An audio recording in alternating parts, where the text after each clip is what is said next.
நான் ஒரு பேட்டி கண்டேன், நீங்க எல்லாம் பார்த்திருக்கலாம். பிஹைவ்ஸ்ல மேக்கப் ஸ்டுடியோ அப்படின்னு ஸ்டுடியோ பியூப்பிள் ஆப் பார்த்திருப்பீங்க. அது வந்து திருச்சி படிச்ச 2 பேர் தொடங்கி ஒரு கிராம பின்னணியில் தமிழ் வழி கல்வி படிச்ச அந்த தான் இன்னைக்கு சாஃப்ட்வேர் துறையில பெரிய நிறுவனங்களுக்கெல்லாம் சவால் விடுக்கிற அளவுக்கு அந்த ஸ்டுடியோவை அந்த நிறுவனத்தை கட்டமைச்சிருக்கிறாங்க.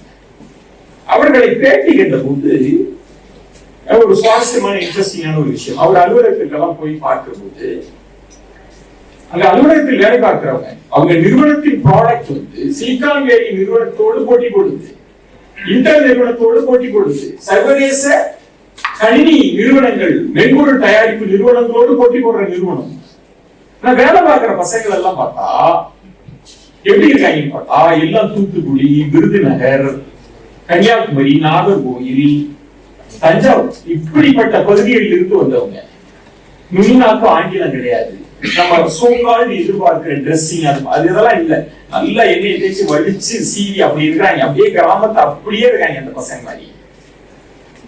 அந்த பசங்களை தான் அவங்க வேலைக்கு வச்சிருக்காங்க. நான் கேட்டேன் எப்படி சார் ப்ராசஸ் அப்படின்றப்போ சொல்ற ஆங்கிலம் எல்லாம் தெரியணும்லாம் அவசியம் இல்லை, பெருசா எக்ஸ்பீரியன்ஸ் எல்லாம் ஒண்ணும் இல்லை, தமிழ் வழி கல்வி வா மூலைகள் தான் எதிர்பார்ப்போம். என்ன டிசிப்ளின் ரொம்ப முக்கியம், ஒழுக்கம் தேவை, உண்மையா இருக்கணும், தலையை குனிஞ்சு வேலை பாரு, வேலையை தவிர வேற ஒண்ணும் யோசிக்கும். இந்த 3 தான் எங்களோட செலக்ஷன் ப்ராசஸ்க்கு நாங்க கடைபிடிக்கிற 3 விதிகள் அப்படின்னா அப்படியா. அதுல ஒரு சுவாரஸ்யமான ஒரு சம்பவம் சொன்னார். நீங்க இருக்கிறதுனால அதை நான் சொல்லுவது இந்த அரங்கத்துக்கு பொருத்தமானது. ஒரு பையன் வேலைக்கு வரான். இப்போ சமீபத்தில் கூட நான் ஒரு நிகழ்ச்சி பண்ணேன். இப்ப இருக்கிற ஹெச்ஆருக்கு இருக்கிற பெரிய சவால் என்ன அப்படின்னா ஜென்சி அவங்க ஹேண்டில் பண்றது ரொம்ப கஷ்டமா இருக்குங்க. ஒரு பெரிய ஒரு ஆர்டிகல் வருது, இன்றைய தலைமுறைக்கு இந்திய தலைமுறைக்கும் இடையே முரண். ஜென்சி வந்து வேற லெவல்ல இருக்கான். அவன் இன்டர்வியூக்கு வந்தா நம்ம அவனை இன்டர்வியூ பண்றோமா இல்ல அவன் நம்மளை இன்டர்வியூ பண்றானான்னு தெரியல. உண்மைதான் சார். நான் உட்கார்ந்துருக்கேன் பேனல்ல, உட்கார்ந்தோடனே நம்மள்ட்ட கேட்கிறான் எப்ப ஆரம்பிச்சது, எத்தனை நாள் லீவு, சம்பளம் எல்லாம் ஒழுங்கா போடுறீங்கல்ல, நான் ஓட்டி என்ன. அவன் நம்மள கேட்கறான். நம்ம பேலன்ஸ் ஷீட் எல்லாம் எடுத்து கேட்கல, அது வரைக்கும் நம்ம சந்தோஷப்படணும். அப்படி ஒரு பையன் வந்து உட்கார்ந்துருக்கான் இவங்கள்ட்ட. அவரோட ரிசீவ் அவனத பார்த்தா சார் 6 மாசம் தான் ஒரு கம்பெனியில வேலை பார்த்திருக்கிறான், ஒரு 5 கம்பெனி மாறி இருக்கான். 3 மாசம் 6 மாசம் 5 மாசம் மாறிட்டே இருந்திருக்கான். அவர் பார்த்துட்டு அவனை ரொம்ப தெனாவட்டாதான் அப்படி உட்கார்ந்துருக்கான். என்னடா 6 மாசத்துக்கு ஒரு கம்பெனி மாறி இருக்கே, என்னடா அப்படின்னு. பிடிக்கல அப்படின்னு. அவன் என்னடா பிடிக்கல சார் அப்படின்னு. இல்லடா இவ்வளவு மாறிட்டே இருக்கிறியே, பிடிக்காததுக்கு ஏதாவது காரணம் இருக்குள்ள சொல்லு அப்படின்னு சொன்னா. நாங்க பாருங்க பிடிச்சதுக்குதான் காரணம் சொல்லுங்க, பிடிக்காததுதான் சொல்லுங்க.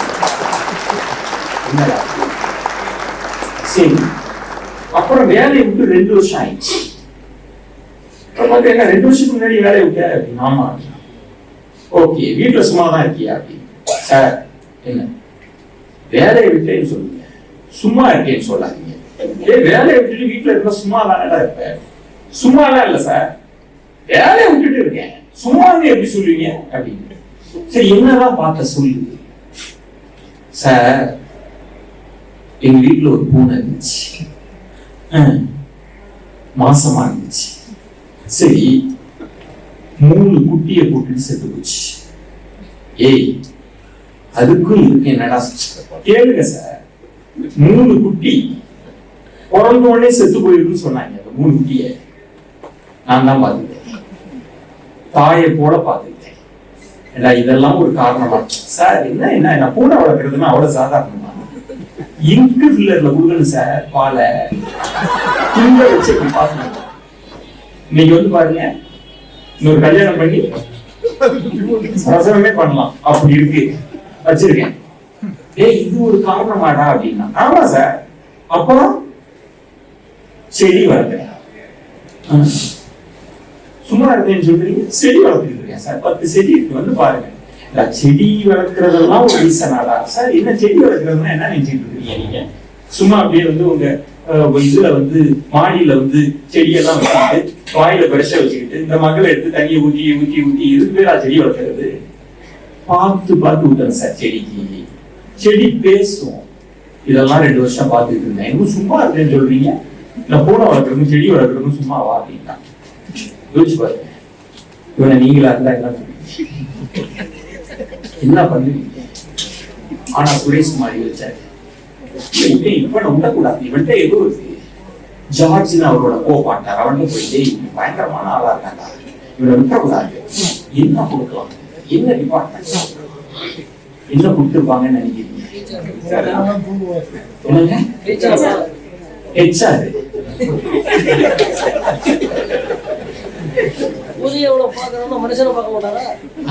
அற்புதமா சொல்ற. கை தட்டு சார். நீதானா உங்க கம்பெனிக்கு நாளைக்கு நாய்க்குட்டி பார்த்தா வந்துருவாங்க. நீங்க நம்ப மாட்டீங்க. ஹெச்ஆர் மேனேஜர் அவனுக்கு அவன் சார் எனக்கு இதை பத்தி எதுவுமே தெரியாது, ஒண்ணுமே இல்லையா சுரேஷ் சொல்லியிருக்காரு, ஒண்ணுமே இல்ல.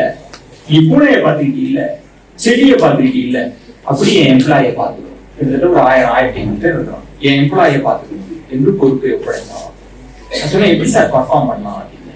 அவர் சொன்னார், கொரோனா டைம்ல முதல் அலை 2வது அலை பல நிறுவனங்கள்ல முதல் ஆளா வெளில கொண்டு ஹெச்ஆர் போயிட்டாங்க ஊருக்கு.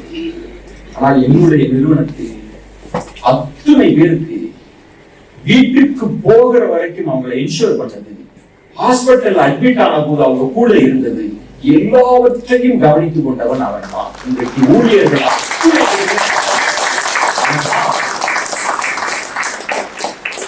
அந்த செய்தியை பார்க்கிறப்ப ஹெச்ஆர் டிபார்ட்மெண்ட் என்ன, அதாவது மனித தொடர்போடு எப்படி ஒரு ஊழியர்களோடு என்ன விதமான தொடர்புல இருக்கு சார். அவர்களை மெயின்டைன் பண்றது இல்லை, அவர்களை நீங்கள் கண்காணிப்பதில்லை, அவர்களுடைய வளத்தை அவர்களுடைய திறமையை கண்டடைவது சாதாரண துறை இல்லை. பெரும்பாலான நிறுவனங்கள்ல ஹெச்ஆர் நானே சொல்றேன். என்னை இங்க அனுப்பி வச்ச பிரவீன், நான் நியூஸ்ல வேலை பார்த்தேன். அப்ப அவர் என்கிட்ட பேச்சு கொடுப்பாப்ல, என்ன கேன்டீன்ல சாப்பாடு எப்படி இருக்கு, சுமாரா தானே இருக்கு அப்படிப்பா. நான் எந்த ரியாக்ஷனும் கொடுக்க மாட்டேன். எதையாவது சொல்லி போய் மேனேஜ்மெண்ட்ட சொல்லிட்டாரலாம், ஹெச்ஆர் மட்டும் நம்பிடக்கூடாது, இதெல்லாம் சொல்லி வளர்த்தாங்க அப்படின்னு போட்டு பார்ப்பாங்க, சொல்லிடாத, பேச்சு கொடுத்து பார்ப்பாங்க, சொல்லிடாத. அவியலும் போலீஸ்காரங்களும் நல்லாதான் பேசுவாங்க, விஷயம் வாங்கின பிறகு நிறைய எடுத்துவாங்க அப்படின்னு. அப்படி வளர்ந்த கூட்டம் தான் நாங்க.